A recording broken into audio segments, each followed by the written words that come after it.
Welcome to your favorite comic book YouTube channel, Cartoonist Kayfabe. My name is Ed Piscor. I'm Jim Rugg.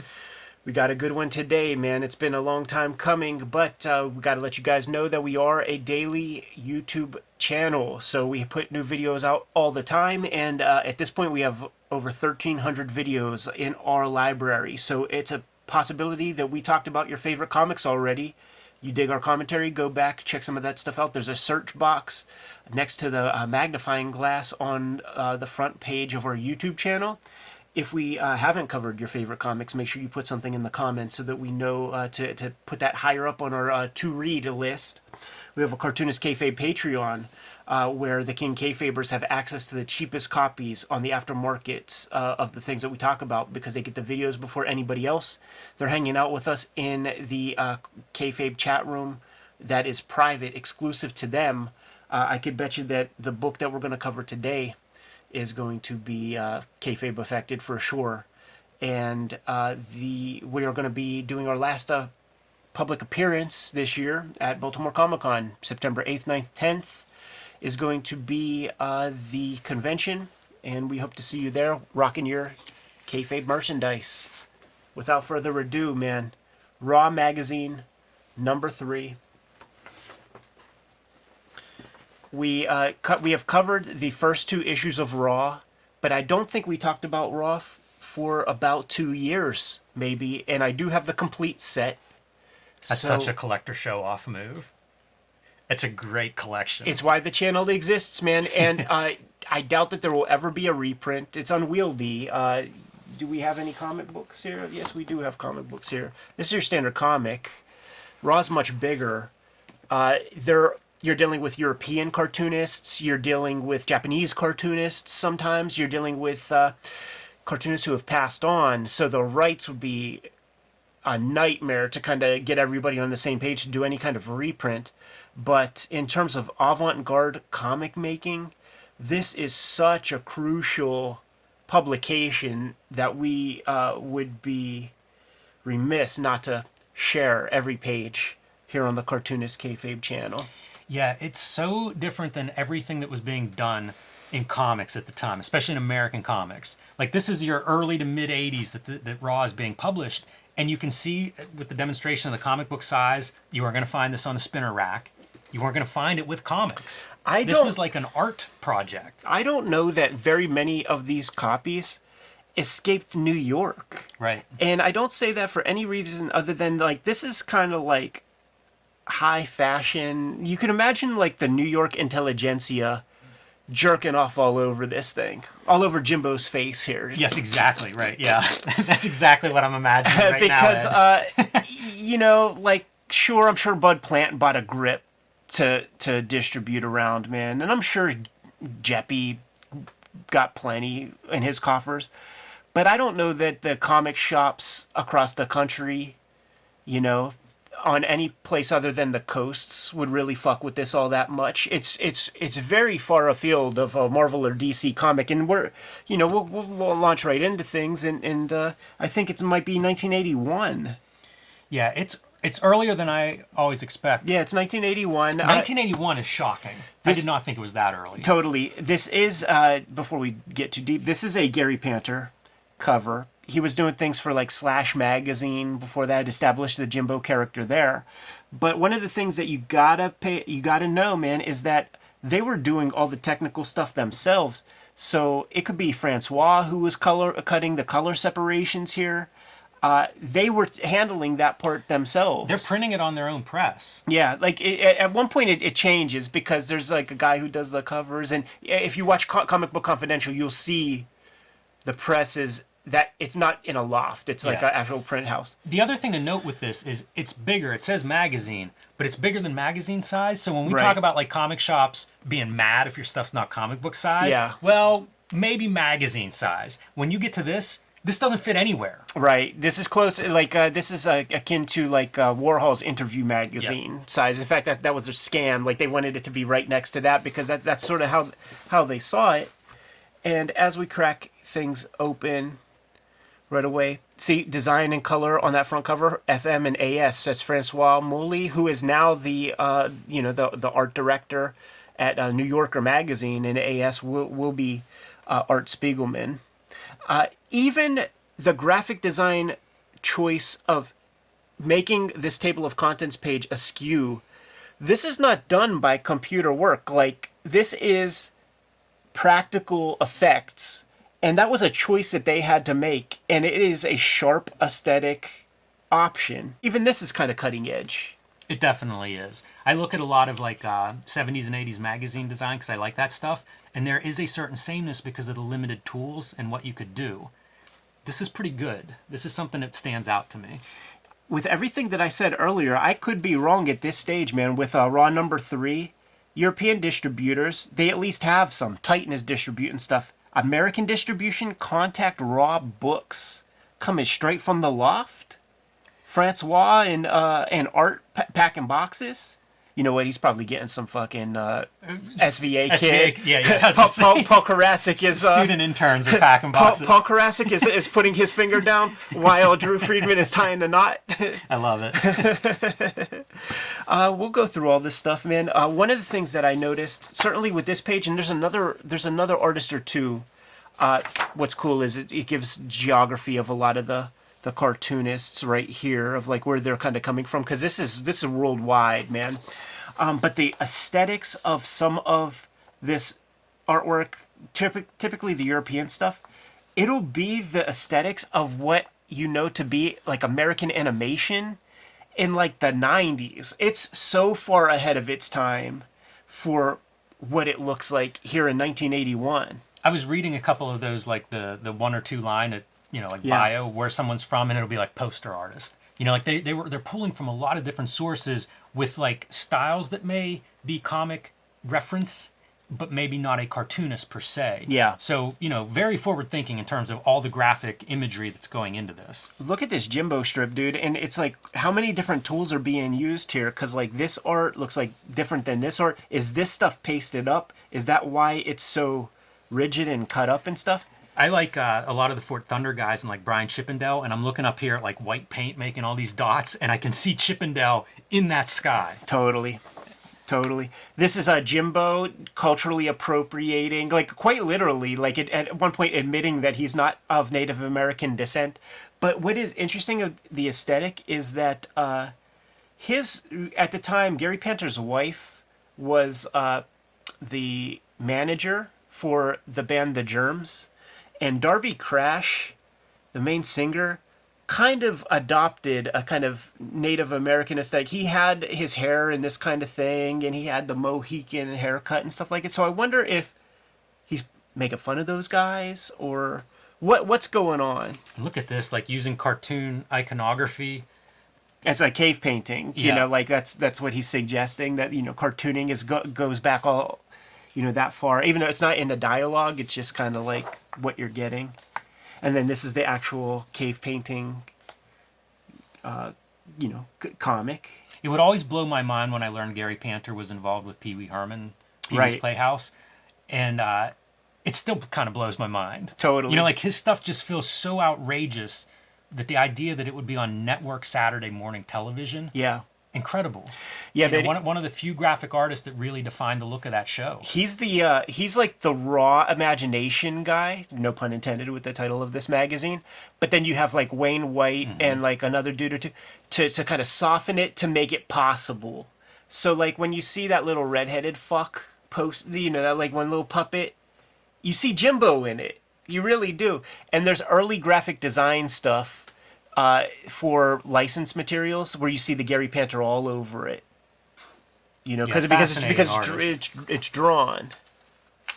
Man, I used to follow him on Instagram, and he was pretty active. I haven't seen anything for a while, but he's a guy you might be able to track down and see a lot of his work or writing. Yeah, he posts stuff, but dude, if you ain't up on things, like sometimes you have to proactively look, because the algorithm will fuck you and just give you like 10 people. This episode is brought to you by the Cartoonist Kayfabe Patreon. We put out videos every single day and have more than 1,000 of them, so make sure that you search through our channel and see if we talked about the comics and the magazines that you like. But the Cartoonist Kayfabe Patreon is there for our biggest supporters, and it mitigates the kayfabe effect, which gives the major supporters early access to our videos so that they can make smart buying decisions before the videos hit Gen Pop. Ultimately, the vids are brought to you by the books that we make, and the Hip Hop Family Tree Omnibus is coming to you this holiday season. 504 pages of material with 150 pages that haven't been published in those first 4 volumes of Hip Hop Family Tree. There's going to be the X-Men Grand Design Trilogy trade paperback coming to you from Marvel. That's going to include the out-of-print Treasury editions of X-Men Grand Design that are out there. Red Room Crypto Killers is my latest comic that is coming out. The 4th issue is coming out within a couple of weeks as of this recording. The 3rd issue is important for you to have because I'm serializing a daily strip, and the first appearance of those characters is this backup feature in issue 3. Jimmy has Street Angel Deadliest Girl Alive out in the wild right now. It's received a reprint, but that doesn't mean that there's infinite copies, so make sure you get your hands on that ASAP. Another book that is out of print, but Jimmy promises to put it back in print, is True Crime Funnies. 3 stories in this sucker, man, ranging from color to black and white. Plain Janes is a comic that he drew that is considered to be the first young adult graphic novel. Hulk Grand Design is out there right now. It is sold out at the distribution level, which means if your store doesn't have it, they might not be able to get it. So you might have to go to Amazon if you want a copy. And why would you not want a copy of this thing? And forthcoming is Street Angel Princess of Poverty, which is the companion piece to Street Angel Deadliest Girl Alive. It should be out in time for the holidays. Like, let's cover up that May 2023. Not Jim's fault, Image's fault. Now that we are done paying the bills, let's get back to the video. We have some collage material by Millet, but to me, the real sort of outstanding strip in this issue is by Munoz and Sampayo. I believe it's a Joe's Bar strip. It's called Mr. Wilcox, Mr. Conrad, and very quickly you realize like it's very interesting because you get the impression that it's a hitman gig, but then as things go by, the guy that you think is a hitman becomes friends with what might be the victim, because it's all the tropes of like looking at photos of our guy and then meeting our guy and being in the same spot and kind of paying attention.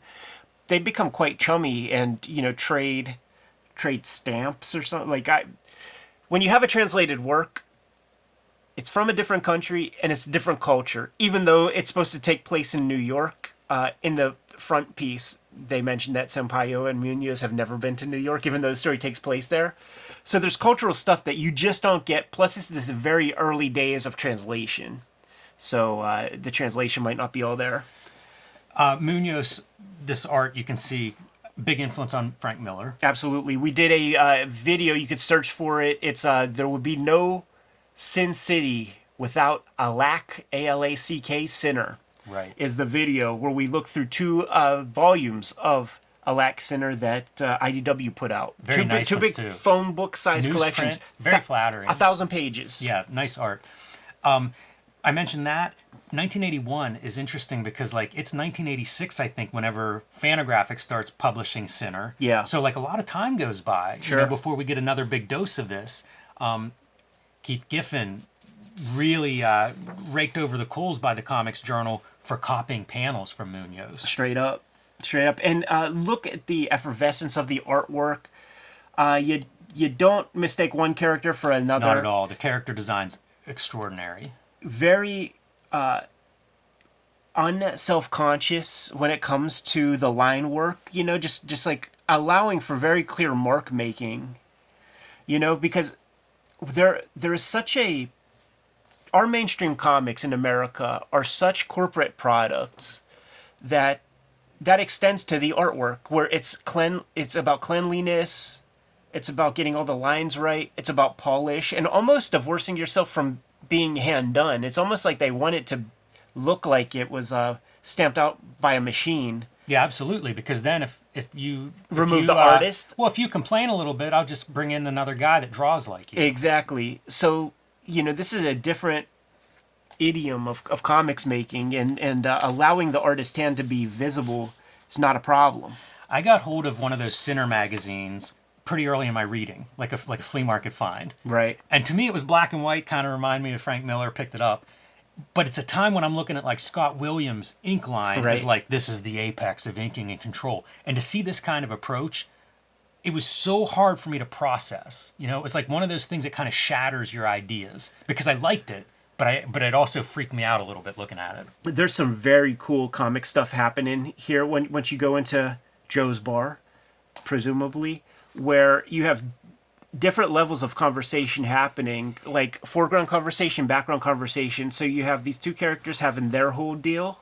That's really And then we have our guys introducing themselves and becoming friends. So there's this stuff happening in tandem. I really like that. It's really good. I feel like I've mentioned it a couple times today, but this like foreground and creating depth is an effect I admire in comics, and the way they're doing it here, really interesting. Even with the narration being almost like behind, like deeper in the panel. Yeah, it's pretty sweet stuff. And you know when it happens that there's now some importance placed on these characters that you're kind of just being introduced to. Like it's rare that would just be done for no reason, for just technique. There's these stamps that I was talking about. Yeah, it's strange. The character design stuff, I'm glad you noted that, because that's something to look at whenever you look at their work. Our guy's getting sloppier and sloppier drunk to the point that he's completely out of it. And look at him, man, just like hook hand dudes. Our guys are taking a schwitz. Wild, bold shadows. Like, look at the shadows on that face. Just a pity face, man. It's like his face caught on fire and he tried to put it out with an ice pick. Oh, all these characters have that quality. Like a lived-in kind of quality. Totally. And also, it's always in New York, so like, yo, Munoz, man, what you think about the New Yorkers, dude? What you saying? This is funny because it really looks like they're measuring cocks. Yeah. Like he's like, yeah, not bad, not bad, man, good stuff. This is a story told in two parts. So our guys got chummy, and now they're gonna go hang out. But the one chick that was hanging out with that drunken guy, where there was two conversations, she's making time with the fellas here. So it'll continue on page 31. On this page here, it's a Francois Molly article, and it's health food talk. You know, it's like straight up health food talk. It's an article. You know, this is a magazine. This ain't a comic. That's fascinating. And this graphic, I think, is amazing. Sure. Like that top-down shot. When did you ever see that anywhere? Totally. And how do you do that? Like, is this a piece of found artwork? Did Spiegelman draw that? Yeah, is it some kind of collage? Is it a collage? Yeah, like how's it work, man? But it's, this is bougie Manhattan, and they're just. It's one of those articles where you just feel bad about eating any of the bad stuff that you do. Yeah, interesting. I was just reading that last paragraph, and it's talking about a Mary Tyler Moore episode interrupted by an ice cream commercial, and now she wants ice cream. Yeah, there's a whole piece talking about how, flour, once it became white flour, it has zero nutritious value. It doesn't do anything. It's so interesting because it feels like that's a conversation that continues to be had today. Totally. And this is probably like early on in that, And it's always, it's New York, LA, that type of shit. Here's that Kierkegaard guy. Really interesting. I love that. The Schoolboy Assassin, I like this title a lot. And for people at home, Kierkegaard is, we see him in Heavy Metal Magazine. Yeah. He's also published by Catalan Communications later in the 80s. Would not have expected to see his work here in Raw Magazine. And that crossover between like the heavy metal artist and Raw, much greater crossover than I realized. It speaks to the very few venues possible for cartooning that was anything but Marvel DC style artwork. Kierkegaard's work in heavy metal, you'll remember it as like when you see C-3PO in a bra, or like Darth Vader in little boxer shorts with hearts all over them. He's that guy. So strange. And you could see the paste ups of the letter of the typeset lettering here. I do wonder when I see his work, like exactly what media he's working in and stuff. I know, because like the smoothness and all that stuff. Like, could it possibly all be airbrushed? But then it feels like it's too much. I wonder if it's like photos and he's painting on top of actual photos a little bit. Yeah, I just really don't know. This is another set of artwork that really feels like cutting edge 90s animation style. things that you might see in like Liquid Television, you know, a decade later after this. Mariscal, like, was in the earlier Right. Raws that we were checking out. What a page. What a page. Yeah. My goodness.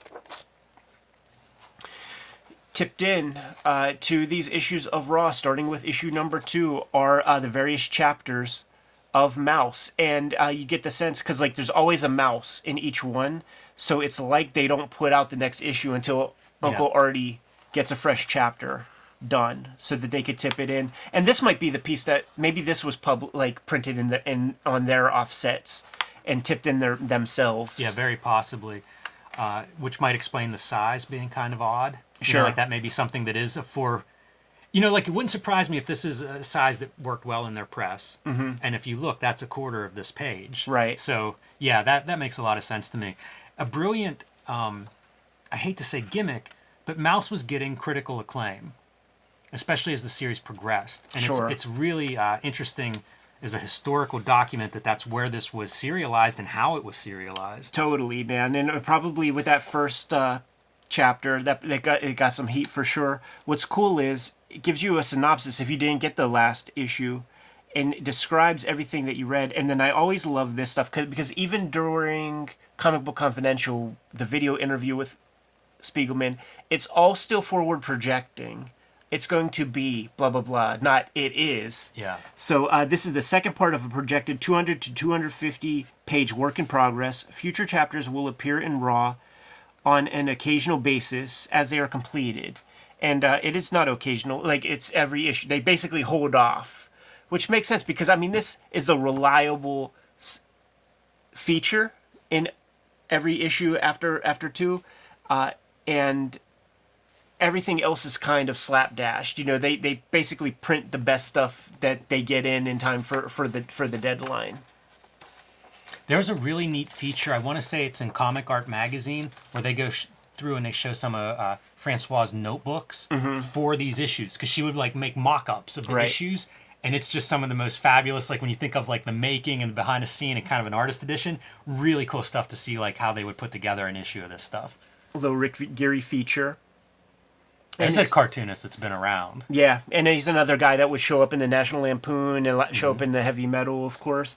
And it's just the oddest comics ever. Like this is. I really like his comics. One of my favorite comics ever is his Orson Welles War of the Worlds comic that was in Heavy Metal. It's a real good one where like it plays the radio show. It's like a 4-pager. I've never seen this. It's the radio show, and it's everybody kind of going nuts. And then he has to do his mea culpa, and he does it on like, you know, a railing, like a balcony at RKO Studios or wherever. Yeah. And he apologizes to everybody, and they're there with like pitchforks ready to kill him, and then they all drive off, and they're like, oh, you know, he's not bad. And then what happens is antennas pop out, and then the RKO building is a spaceship that flies away.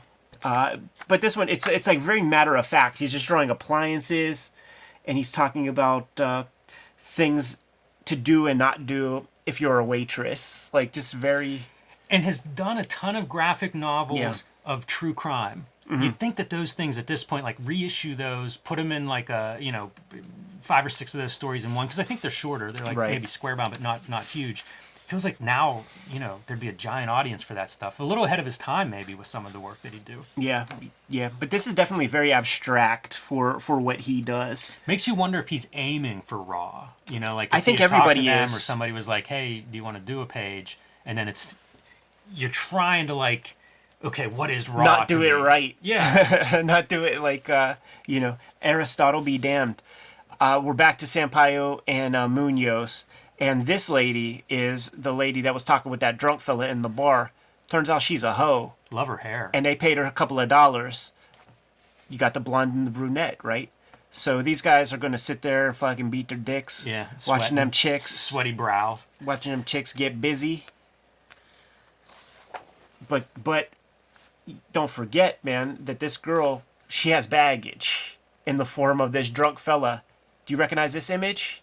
This image is in Understanding Comics.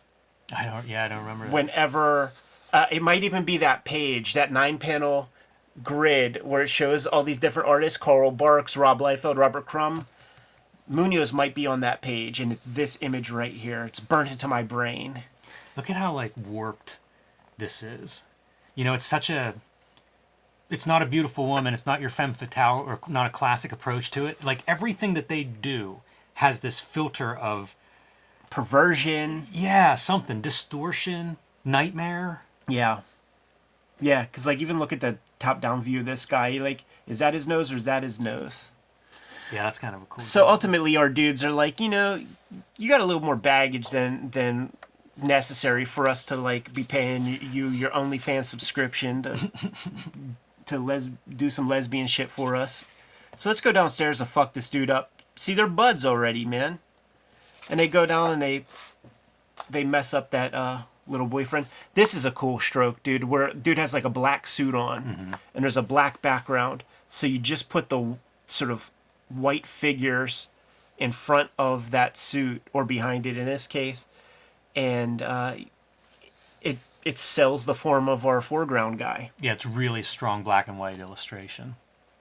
It gets abstract. I mean, he's kicking him in the head, and you can kind of tell, but you have to watch it a little bit. You have to look at that and deconstruct it. Let your brain do some work for a couple extra seconds. I think it's a pretty neat way to handle a fight scene.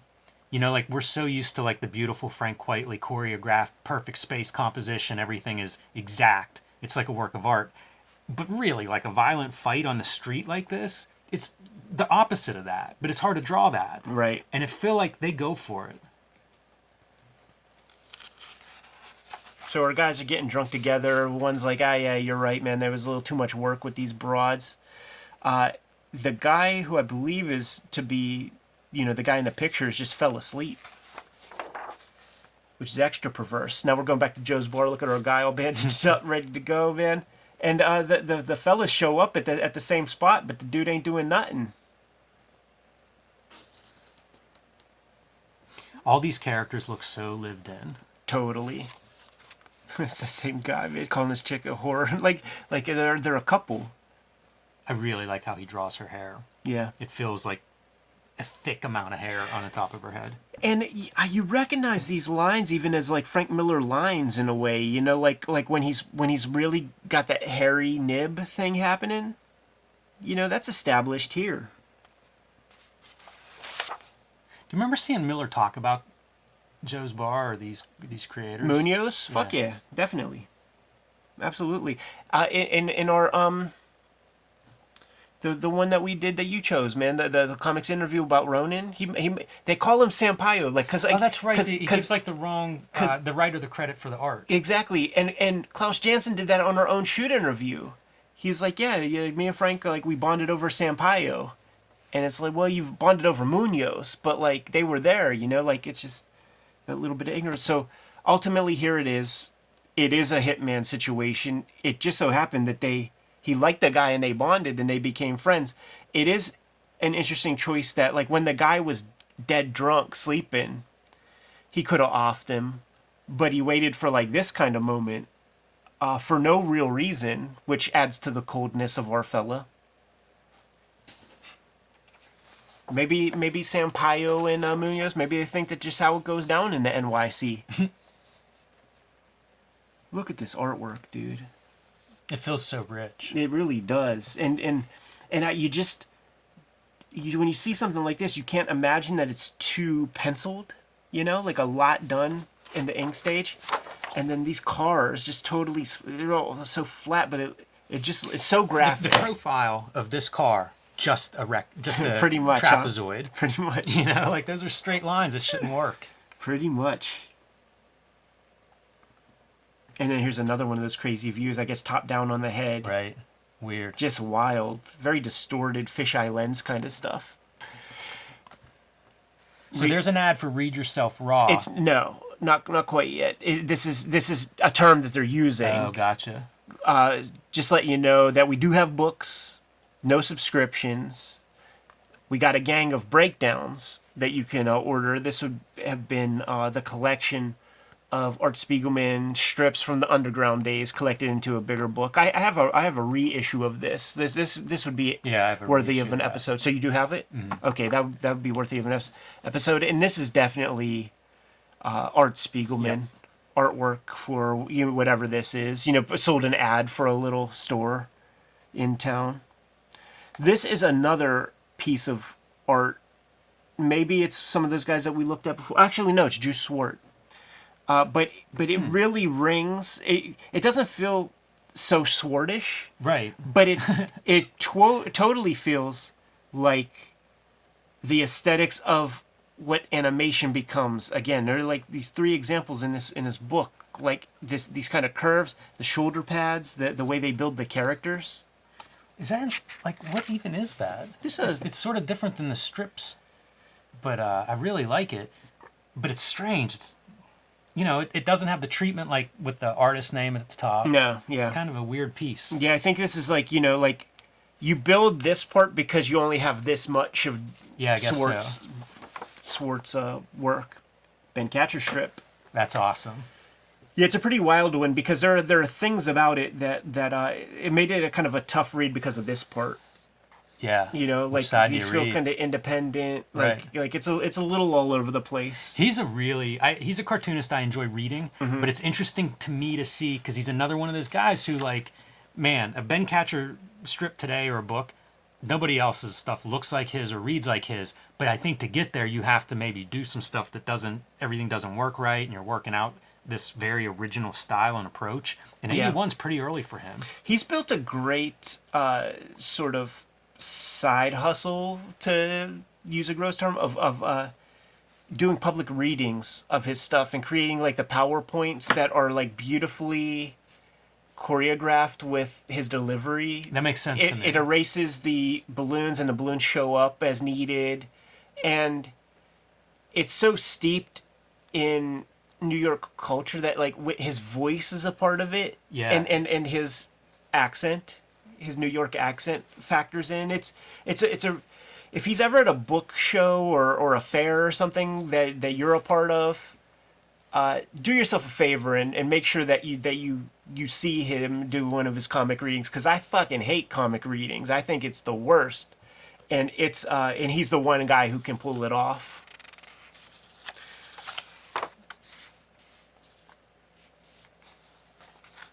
We got a Charles Burns here. I don't know what this is, but it's these guys. They're pushing comics. What's funny is I look at that and I think like, oh yeah, Chris Ware's gonna be along here shortly.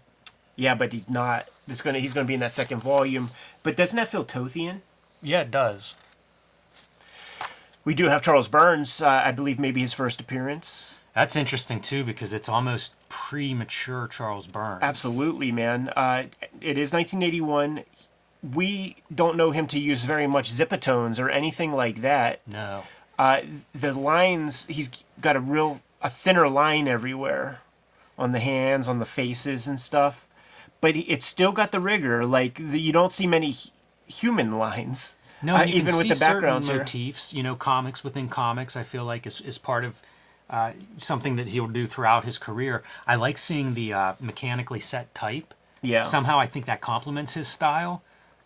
Yeah, this is great. Love seeing some early Charles Burns. Yeah, this will not be the last in this issue. We have some more collage work. This is pretty interesting to me because Burns had messed around with this. I think Yeah. a lot of artists may have played with this idea of like photo comics, photo collage, maybe doing photos and then working on top of them a little bit in other media. And that stuff pops up. Taboo reprints one of Charles Burns' pieces that I think was from the 70s. But I think a lot of artists were kind of like playing around with this. Yeah. And you would see this exact kind of stuff, maybe even the same creator in Heavy Metal and National Lampoon. Do you know what's going on here? I didn't bother. I am confused. Yeah, I didn't What? bother. Capelli, That feels very animated. totally, second by second, and it's all gags. But then we have strip one of Dog Boy basically. Dog Boy will become one of the sort of first gen alternative comic strips, post underground newspapers, when the alternative papers start cropping up in every major metropolitan city. They started to employ comics into those pages, and the Charles Burns, Matt Groening with Life in Hell, Linda Berry with Ernie Pook's Comique. That's the trinity, man, of like the first crew that was really doing stuff. And we asked Charles Burns at TCAF one year, man. He came up to the table, and you know what year it was? It was right before that new Mad Max came out, because he was talking about how we saw the first Mad Max and it blew his freaking mind. I asked him, like, because we had the reprints of Dog Boy and stuff, and that was what his strip was called. Even when it was serialized and other shit, I think it was still called Dog Boy, like on the masthead or something. And it was like, how did your stuff even work in those books? Because you get like a little block of space. How did that work? And he said that, like, I would just give him 4 panels. So I get, like, when you see the reprints, it's 6 panels. So, you know, a page and a half would be the last tier of one page and the first part of another. It's so bizarre. I can't imagine reading it that way. But conversely, I love his art in a way that, like, the probably Dada-like reading experience wouldn't hurt. Yeah, totally. Like because, I mean, this even reads that way in a certain fashion. Like, if you just cut it off here, it would be a different statement. It would be this, like, pop culture iconography, perversion of clip art kind of. It's a whole different thing than, like, a cohesive narrative. I wonder if he cut the color separations himself. Somebody did. Because these stripes are colored. Oh, yeah, dude, look at them fingernails. Imagine cutting those stripes out. There is a part... I'm so glad you said that. I'm so glad you said that. Because there is a part in the Comic Confidential documentary when Art Spiegelman is looking over Francois' shoulder and they're talking about stuff. And Spiegelman's like, oh, that would be too hard. I don't know that I could cut that. And Francois is like, I could do it. So they put in that effort. That's a smart move on Spiegelman's part. Right. I don't think I can do it. Yeah. And he was a teacher at the School of Visual Arts at this point in time. He did poach the best kids in his class who weren't, trying to, do superhero comics or whatever for the pages of Raw magazine. We're talking people like Drew Friedman. We're talking Kaz. We're talking Mark Newgarden and maybe a couple of others. He was a teacher there. And they had a budget for marketing. Yes, they did, man. So smart guy. It's not too far off from what the Francis Ford Coppola School of filmmaking, where the first thing that you do when you get a job is you buy the camera and then you rent it. You bill it to the studio. Or George Lucas, you create a special effects company and then bill it to the studio. Create a magazine, put an ad in there, bill it to the motherfucking school. That's interesting, too. Just thinking of how you make the business of these various ventures work. Right. And what can you borrow from, like, a filmmaker that's inventive in how they do creative budgeting and building their own studios. There's probably some lessons there that could be applied to making comics. Yeah, man. So it's been a couple of years since we looked at an issue of Raw magazine. There are 8 total of the first volume. I think there are 3 or 4 of the second round. I don't have all of the second round. I have two issues. So hopefully, I have 1 and 2 maybe. If you have 3, then we're in business. We're in business that way. But because these are so hard to find, and these are $100 books, if you're lucky. Good fodder for the Cartoonist Kayfabe channel. These are fantastic because of the influence that they have. It really changed the conversation about comics. When other forces were at work too. Totally. Like, comics are expanding, but Raw definitely contributed significantly to that. And I think at the time it was maybe not as obvious because a lot of cartoonists I think never saw this, but I think over time and the cartoonists that came out of Raw really have flourished in a way that is just broaden what comics are. I think a lot of it comes from Raw. For the individual independent cartoonist, you had 2 polls for possible publication. You had Raw magazine, which is the, avant-garde, far-out, artsy-fartsy shit. You had Weirdo, which was the gutter, crunchy, vestige of the underground comics universe. Those were like the 2 options that you had. If you had a more slick aesthetic, you might show up in heavy metal if you put antennas on a guy's head or something like this, man. But there were few options. So This is definitely one of those avant-garde, advancing the guard. Is that not what avant-garde means? If you're good, I'm good, Jimmy. Yes. Kayfabers, we put videos out on the daily, and we looked at the first 2 issues of Raw magazine on the channel. You could go through the search box on the front of the Cartoonist Kayfabe channel and easily search through the 1,300 plus videos that we have on the channel to date. Make sure you like, subscribe, and follow the channel while you're at it. Hit the drop down menu and make sure that you get notified whenever we put those new daily videos up. We have a Cartoonist Kayfabe Patreon to help mitigate the kayfabe effect. If you're a King Kayfaber, you have access to the live stream that we are recording right this very minute, and you're able to get the cheapest copies of Raw magazine number 3 before these videos go out live to Gen Pop.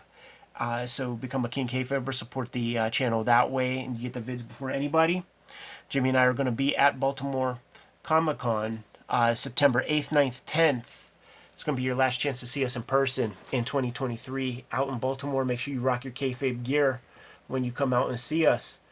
But the videos are ultimately brought to you by the books that we make. Before you is a good sample of our bibliography, but we're always working. So Jimmy, tell the people what the new shit is. True Crime Funnies, my latest self-published comic, 3 nonfiction short stories in this one.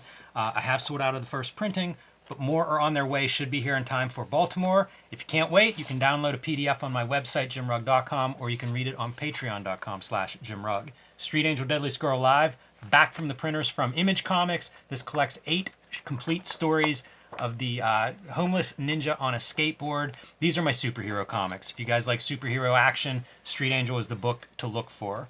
There's a new Street Angel coming out in November, Street Angel Princess of Poverty. This will collect all of the Street Angel comics that I've done that are not in Street Angel Deadly Squirrel Live, so you can start pre-ordering that one now to have a complete collection of Street Angel on your shelves. Hulk Grand Design, Treasury Edition. Love how this book turned out. Marvel did a great job on the production, one of the most things I'm most proud of that I've made. However, I think it's sold out, at least at the distribution level, which means you can still find some copies in a good comic shop, hopefully. Pick those up if you haven't, because it's going to get scarce. Once a book's out of print, who knows when you'll see it again at a reasonable price. And my young adult graphic novel, The Plain Janes, perfect for that daughter, niece, young adult reader in your life. This is a gift book for all the viewers out there that are my age. You may want to buy this for someone a little younger in your life. Which I used to always try to do comics and graphic novels as gifts. So hopefully Plain Janes is one of those perfect gifts for your upcoming holidays. Oh, it's no doubt, man. Hip Hop Family Tree Omnibus is coming to you this holiday season, coming out in October, collecting all 4 volumes of Hip Hop Family Tree that are out right now, plus 150 pages of material that was never published in those first 4 volumes. So this is the cheapest omnibus that money can buy, and it also has more extras than any omnibus you would ever get your hands on with Marvel or DC, whatever, man. Coming out in October. Talk about gifts, man. The rap music fan in your life that doesn't know this exists, they're going to be fucking mind blown by this book. There's going to be an X-Men Grand Design Trilogy trade paperback. I need to go hit up Marvel to see if they got comp copies of that shit so that I can show it off on the channel. There are some out-of-print volumes of X-Men Grand Design, and this will be an opportunity to have a handy-dandy trade paperback that has all of X-Men Grand Design in there. Red Room is the current focus. There are 2 trade paperbacks of Red Room out there in the wild, Antisocial Network and Trigger Warnings. Red Room Crypto Killers is my latest. It'll be 4 issues. That last issue is coming out within the next couple of weeks, I believe. And this issue 3 of Crypto Killers is important because came up with a daily comic strip that I'm calling Switchblade Shorties, and the Latchkey Kids is the proto version of the Shorties. So this is the first appearance de facto of these daily comic strip characters. It's going to be a hot key once the inevitable book collections and comics come out from my daily strip, which I am serializing on my Patreon. These are not the only ways to support the Cartoonist Kayfabe channel, but they are the most important ways. There are some other things you can do, and Jimmy will let you know. You can subscribe to the Cartoonist Kayfabe e-newsletter at the links below this video. You can also find Cartoonist Kayfabe t-shirts, merchandise, mugs, hats, stickers, and more at our spread shop. That link is also under this video. All good ways to support the Cartoonist Kayfabe channel. Give them those marching orders, Jimmy, and we'll be on our way. Read more comics.